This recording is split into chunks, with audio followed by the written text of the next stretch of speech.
welcome to the bird's nest. Well, I finally got what I've been waiting for. I don't know if you've been waiting for it, but I have. Shedeur had his first, let's say extensive, post-draft interview yesterday. And, I had talked about that a few videos ago about how I couldn't wait to see his first interview, and I wondered who it would be with. And I'm naming big names like Robin Roberts and Michael Strahan, the Pivot. Instead, it was a Browns interview. It's on the Cleveland Browns YouTube page, and it's with an interviewer who I don't know. I don't even know if he's a journalist.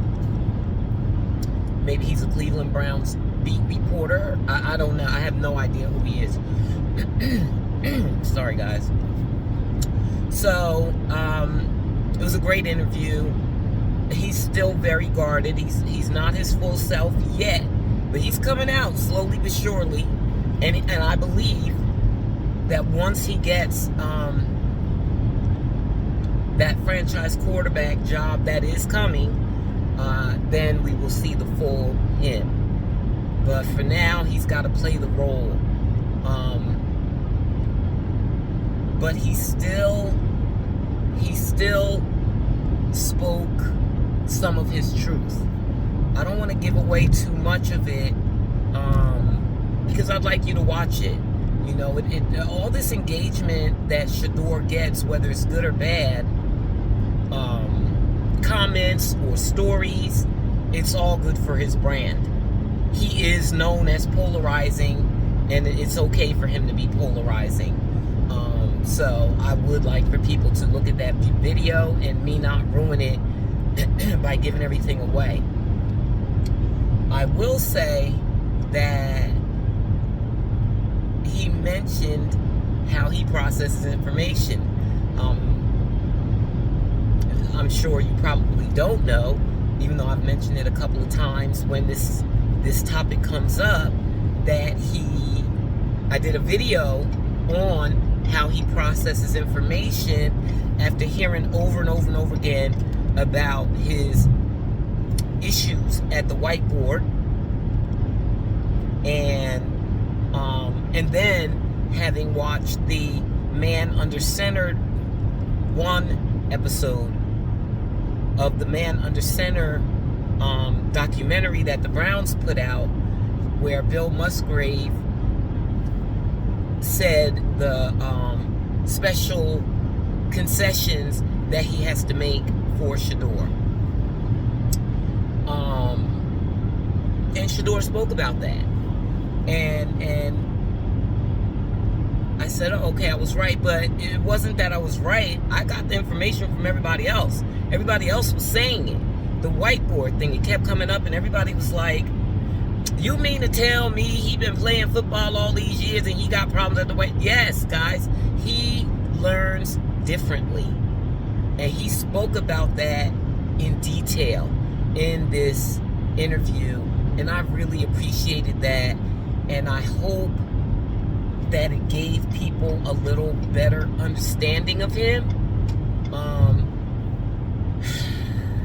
And I wish Stefanski would have a better understanding of him, because really, I think that fact is why Kevin Stefanski rejects him, in addition to the collusion that made him feel empowered to reject him and be cruel to him. And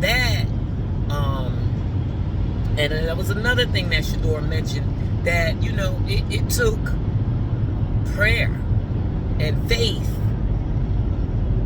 for him to maintain his sanity through this. And he didn't go through, I don't want to give it away, but he said that is how he maintained his sanity. And I'm happy he said that out loud, because what he has been through is an ordeal. You know, the media tries to, I won't say try, it's their perspective in some cases. It's not just the media. The media consists of a lot of elements now. It's not just newspapers or news outlets. It's also commentators on YouTube. It's me. I'm not very popular yet. And maybe never, who knows. But I am putting out information about Shedeur. It's all over the place. And so we all put it out from our perspective in many cases. But that mainstream media,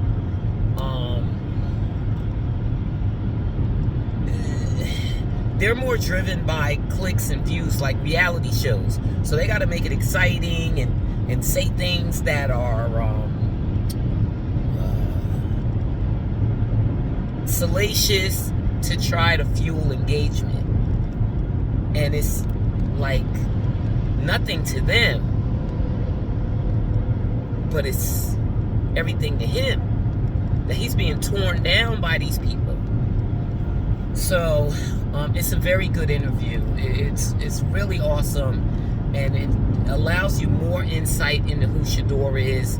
If you haven't been keeping up with him for years, like many of us, and consuming all the content that you can on him, like many of us, is so much content out there about Shedeur. It's really almost easy to get to know him. But those people, especially mainstream media, they don't even watch the games, let alone all that other content, not to mention all the commenters on all the social media platforms. You know, a lot of people just dislike him because he was raised rich.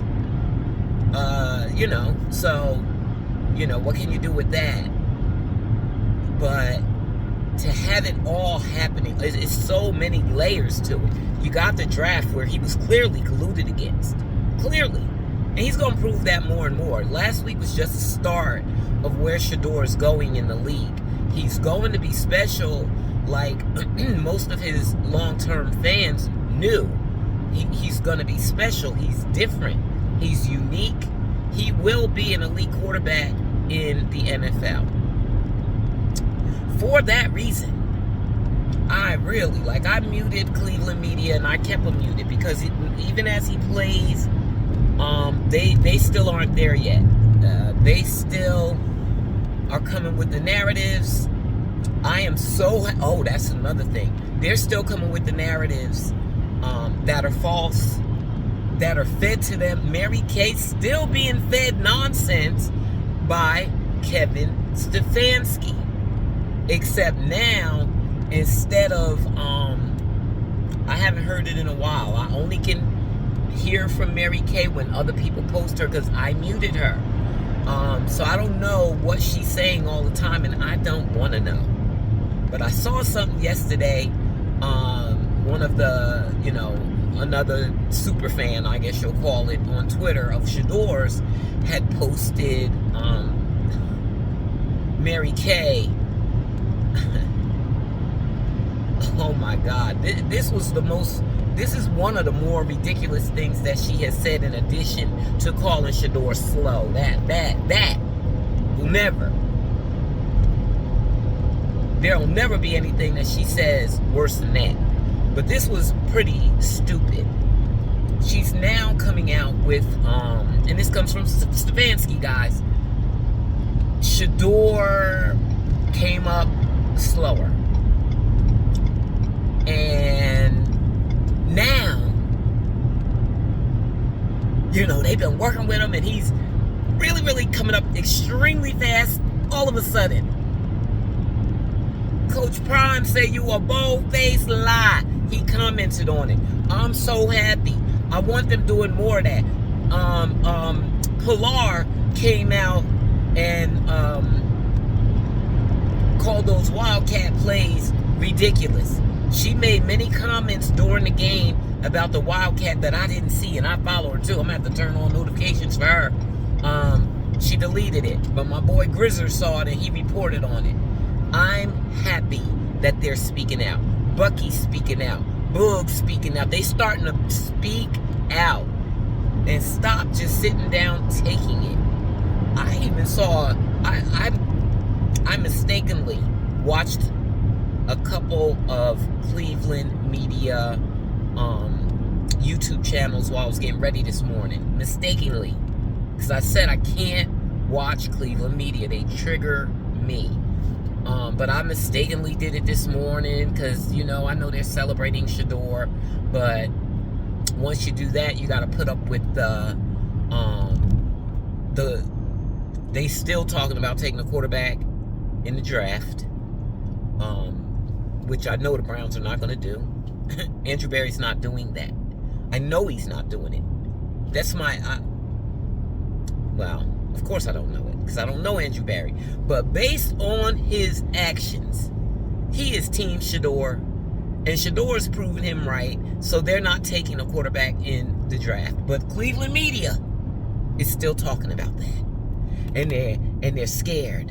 They're scared to claim Shedeur as their franchise quarterback. They are. They are fearful. They're used to losing. They're used to this revolving door with quarterbacks. They are used to the Cleveland Browns playing multiple quarterbacks. Who's that? I missed it. They're used to multiple quarterbacks. Okay. What's the message? Who's Nicole? I got. Who's Nicole? Ready to send it? Yes. Okay, it's sent. Somebody asked me a question about Nicole, like I know who's that. Anyway, so, but what I did get out of it, very interesting. The guy asked whoever he was talking to on the phone, how would you feel about Coach Prime being the next?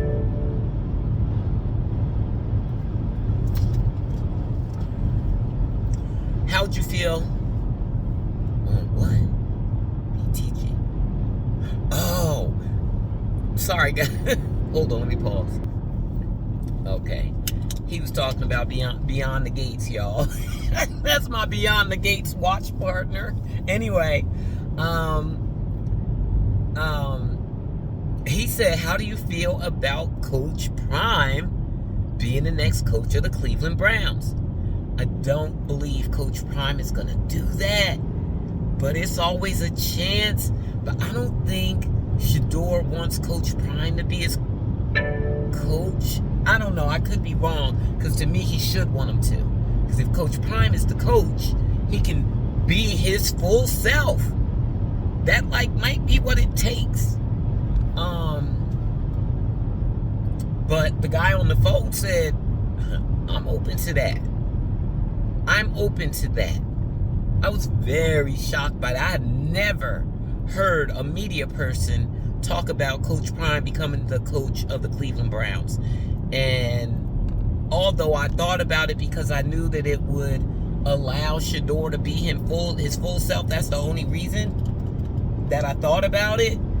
I think that Shedeur wants to be a grown-up and go out and be a regular.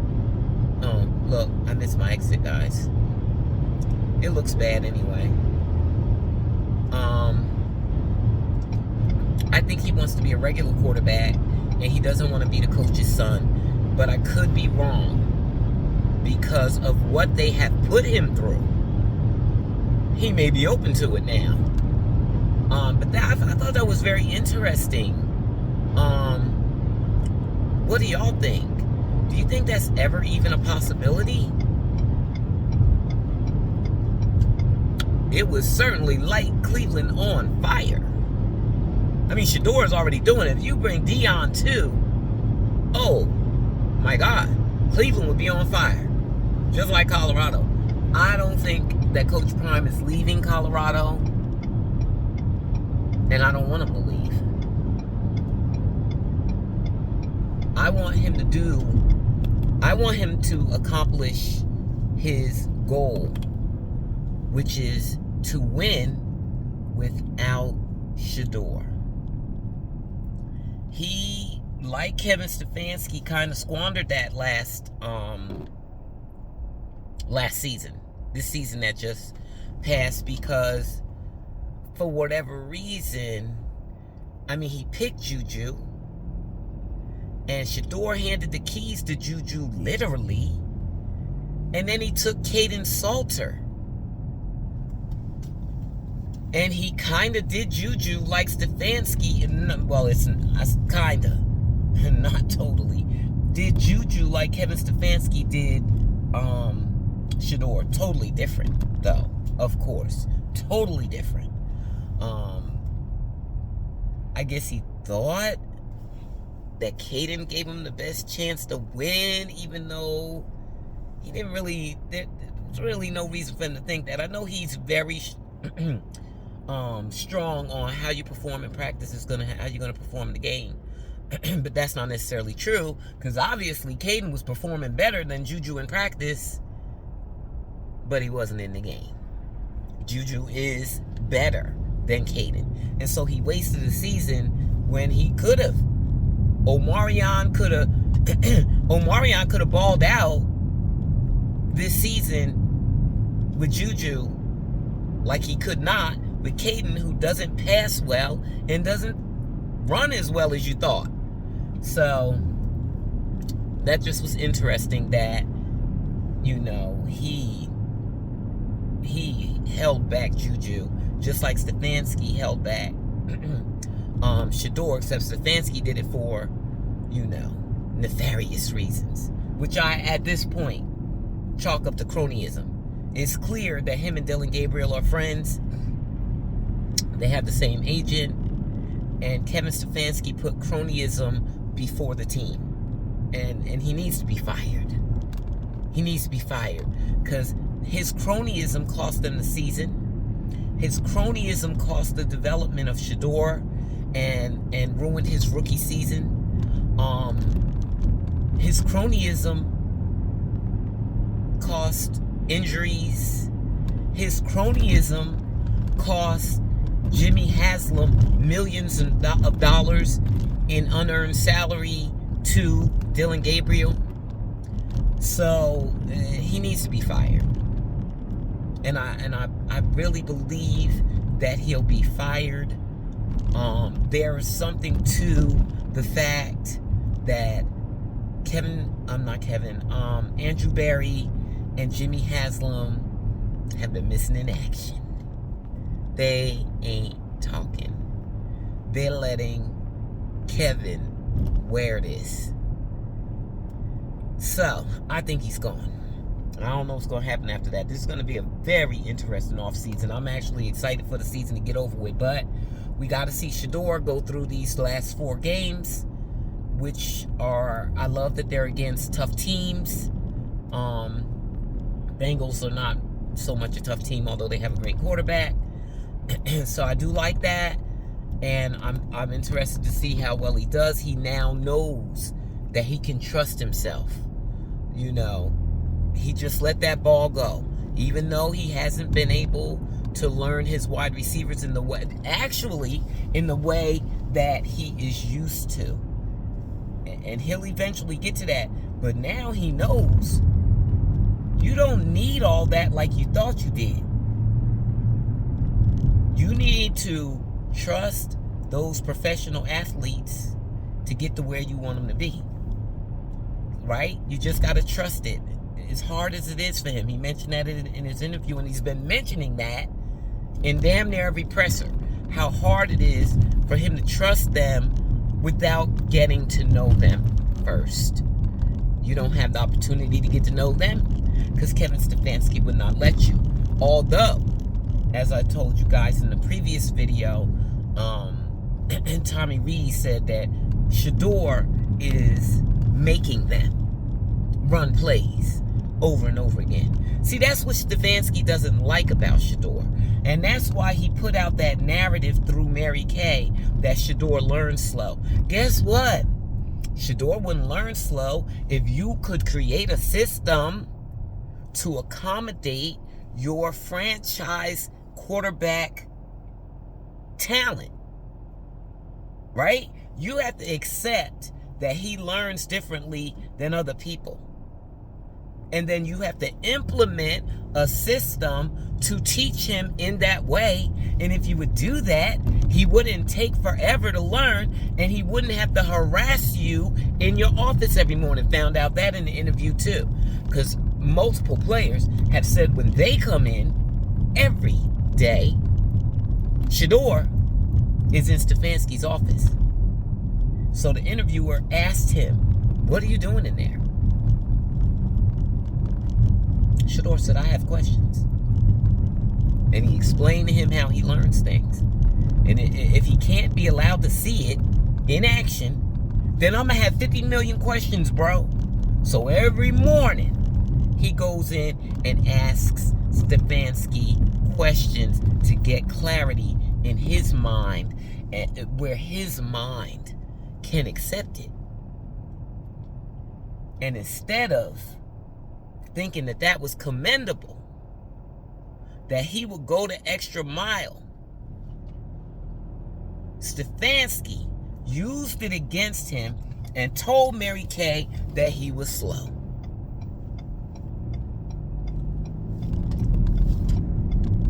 So, anyone that doubts that Kevin Stefanski doesn't like Shedeur, that is all the evidence you need.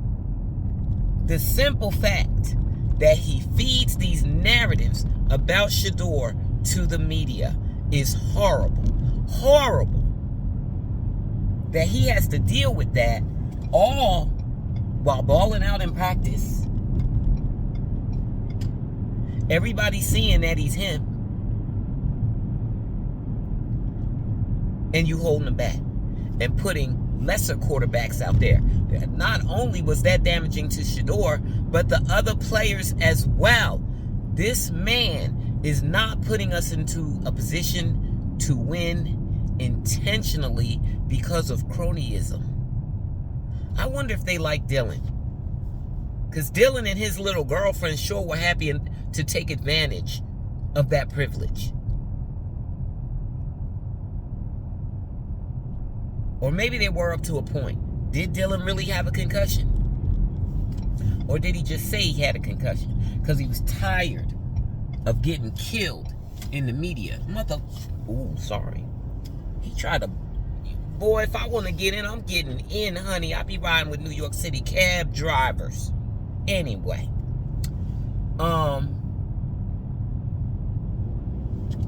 The things that he has done to Shedeur and that team, that boy gotta go. But the interview was outstanding. You get some insight into who Shedeur is from his own mouth, which, you know, because I got it from other people's mouths, and I just concluded based on what Bill Musgrave said that he has to do to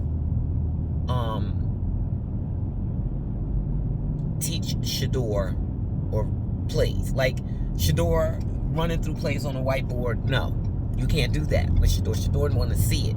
He wants to see it. But I think what he's getting to learn is that he can do it with these NFL players. You couldn't really do it with college players. They babies. You gotta really, he had to coach them up and get them on the same page with him. But with NFL players, those are the top-notch guys. You can trust them to get to where you need them to go. And he learned that in that last game. That is a level unlocked for Shedeur. And it'll be cool, and he'll be cool. I think he's going to do fine the rest of the season. I know this game. I told y'all, he got this thing with Caleb. This going to be a shootout, y'all. They're going to have to hold Shedeur back. This going to be a shootout. And I think they bring out the best in each other. So this is going to be a great game. I really expect this to be the best game of the season. He might go at Joe Burrow too. We'll see. We'll see. But the Bills, the Bears, and the Steelers are still in the playoffs. You know, the playoff hunt. So they're going to be playing for their lives.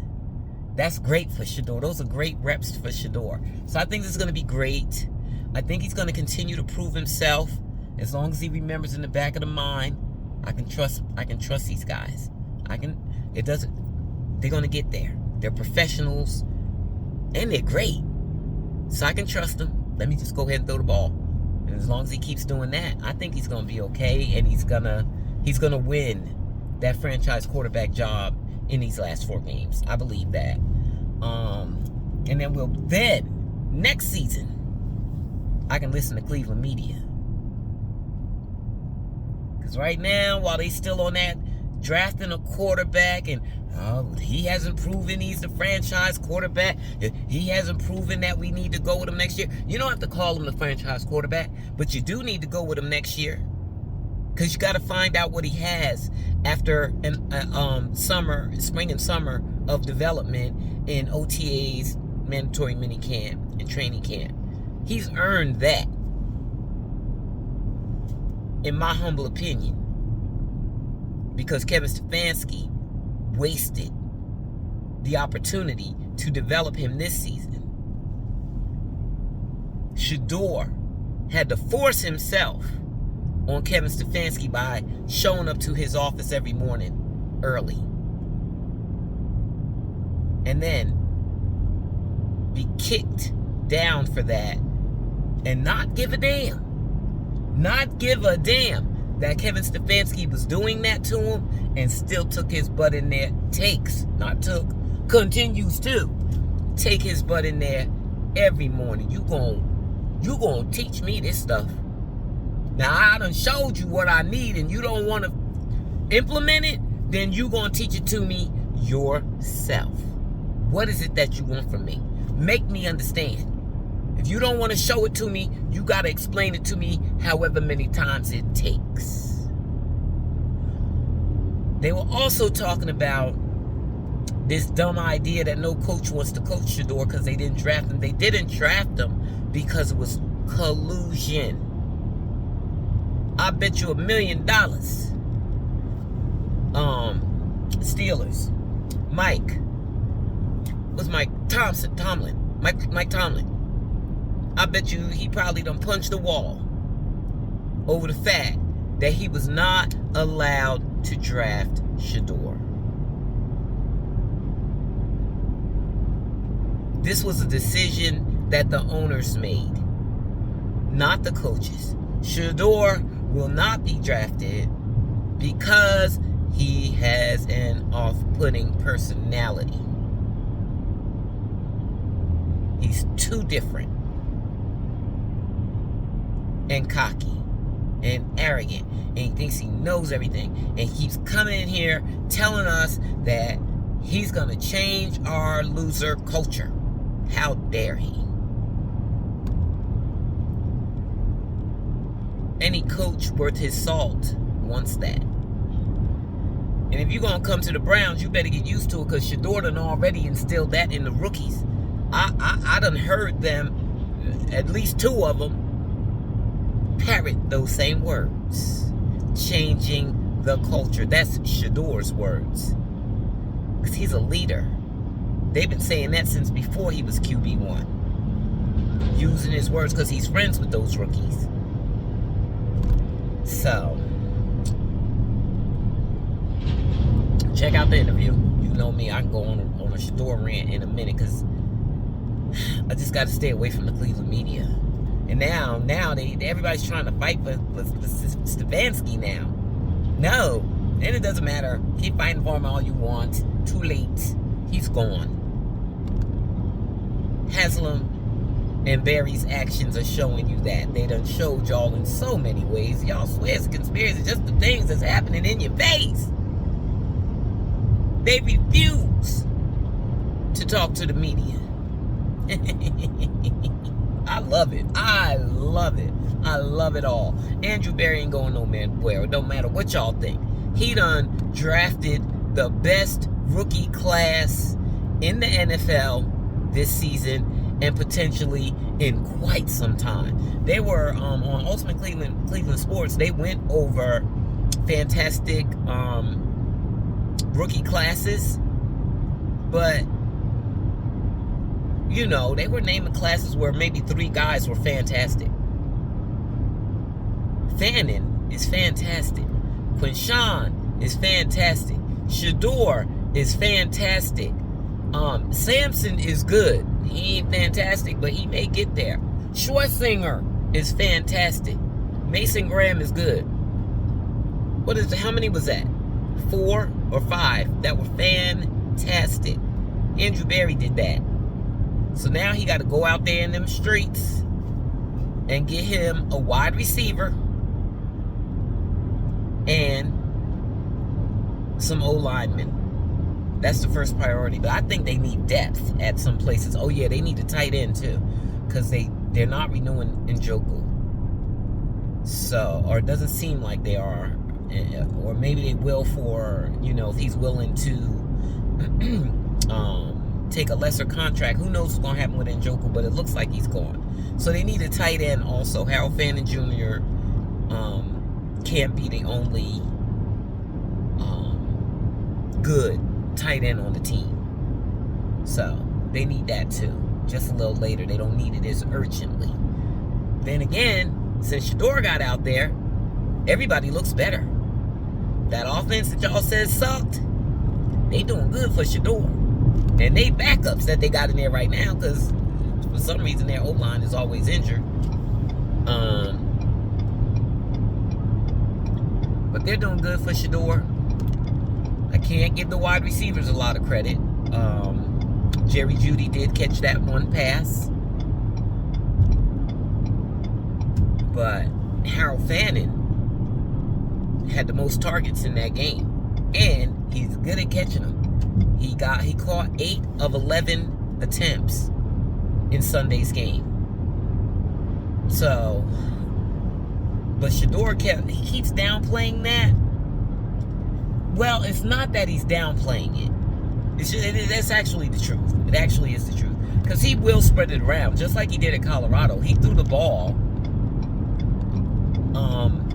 LeJohntay, Jimmy Horn Jr., Travis Hunter, all got plenty of targets. Omarion, targets. What's his name? Another one. Will Shepard, targets. They all got targets. Whoever gets open, he gonna throw it to him. Although at Colorado, it seemed more planned. It was more planned. They planned what they were gonna do, like right before they did it. It's more planned.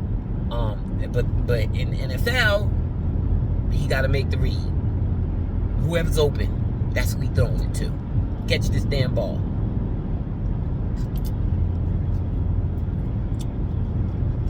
So, I'm excited for the game. I just wanted to really just come on and tell y'all to check out that interview. It's awesome. He's awesome. And that's that. I'm heading into work. Y'all have a good day. I hope you will please like, comment, and subscribe. Help your girl grow. It's at this point getting a little disheartening for me that people who started out at the same time as me, they've been growing and I haven't. Like I'm starting to get sad about that. Like that's what their content is more professional than mine. They are more committed to it than I am. Like these guys do videos every day, but they don't be talking about nothing. But people still want to watch it. But that is not authentic to who I am. I just can't come on every day just to be coming on every day and make up things to talk about. Like,